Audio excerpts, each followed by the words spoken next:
Well, this brother is a true poet. The first dope, he ain't dope, he's heroin. That's how bad he is. He's heroin. First time he came through the inspired word, and every time thereafter, we just felt it in the writing. Ever since he was young, he started writing, but he was insecure about sharing his art form, but now he's grown into his own.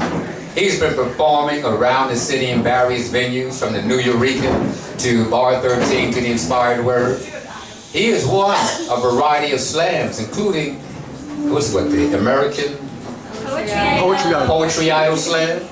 Yeah, and he walked away with a grand with that one, which is only fitting because his poetry is grand. Yeah, the brother is cool. He is about to come up here and do his thing. I love him to pieces, so what I need you to do is to start picking up the energy between black crazy.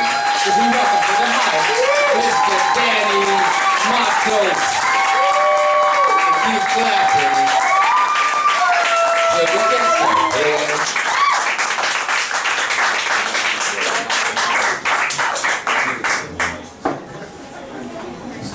I'm gonna try to not use the mic. So if you can't hear me, just let me know, please. In 2009, the last time that it was reported, on any given night there was 650,000 homeless people in New York City spending the night. And for whatever reason or another, it bothers me. Not really going into why it happened. So this piece was inspired by that.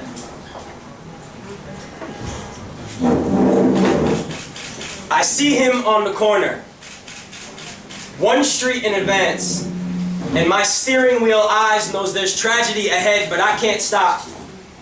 An often occurrence, this isn't a special occasion, so my mind is less rose petal and more gas pedal because I'm driven to help him out. He sticks out like a hitchhiker's thumb on an inner city highway. He's rode the road less traveled, been stabbed by their many forks. Cup shaking in his coffee black hands, he can't seem to squeeze out of his fingers.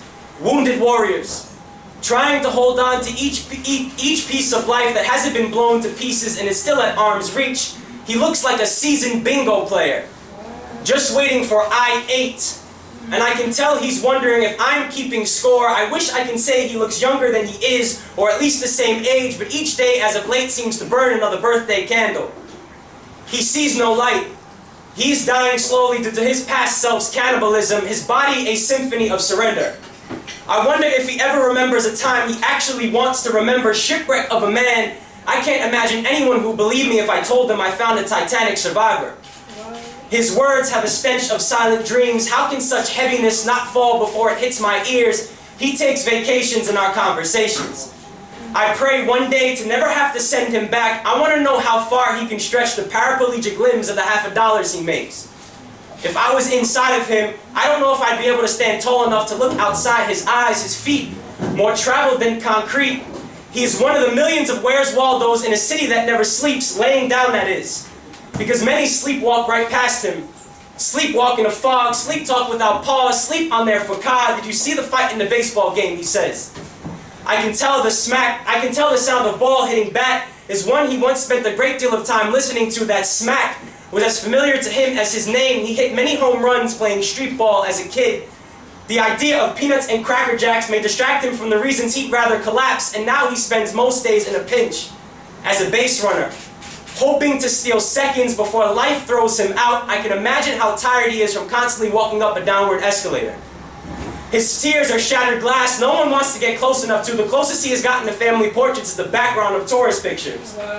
For us, our small talk may seem like an anomaly. For us, it is intermission from monotony. We have more in common than our contrasting circumstances. We are both body.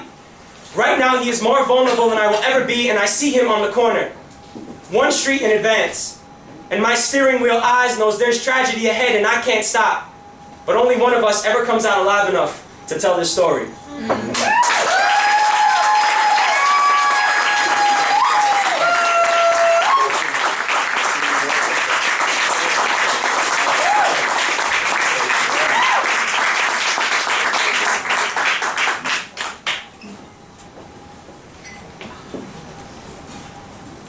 It seems like